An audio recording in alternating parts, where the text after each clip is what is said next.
Good morning po. Tayo po'y mag-aral ng salita ng Diyos, John chapter 1 verse 4. Sa kanya ay may buhay at ang buhay ay siyang ilaw ng sangkatauhan. Eternal life. So ngayong mahal na araw, pag-aralan po natin yung mga mahalaga pong salita sa Biblia.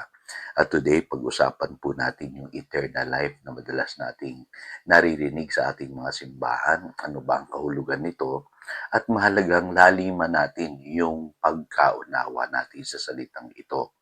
Unang-una po, yung eternal life po ay bunga po ng relationship natin sa Diyos sa pamamagitan ng kanyang anak na si Jesus. Yung pong sinasabi ng John chapter 17 verse 3.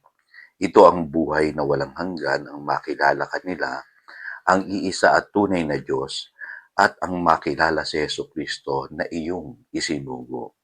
So malinaw po, no, ang eternal life po pala ay resulta ng relationship natin sa Diyos sa pamamagitan ng Panginoong Hesus.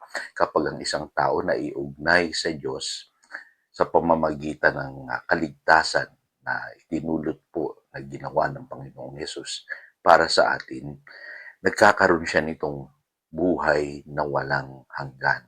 Kaya malinaw po ang sabi ng John chapter 14 verse 6, sabi diyan, ako ang daan, ang katotohanan at ang buhay, walang makakapunta sa Ama kundi sa pamamagitan ko. Ang Panginoong Hesus naman po ang tanging daan para tayo makalapit sa Ama. Kaya nung tayo po'y tumanggap sa Panginoong Hesus bilang ating Lord and Savior, tayo po ay nailapit na sa Ama. Meron na tayong relationship sa Diyos. At ang resulta po niyan ay makakatawag na tayo sa Kanya ng Ama. Ama ko.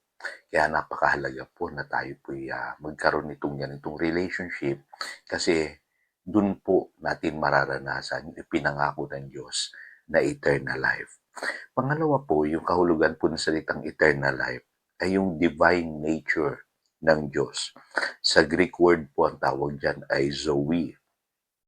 Ito po yung likas ng Diyos o kalikasan ng Diyos.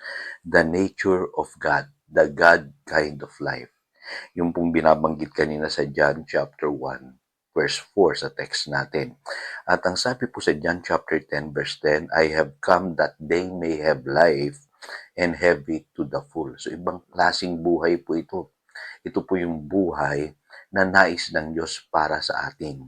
Dahil nung nagkasala po ang tao, naranasan niya po mapahiwalay sa Diyos.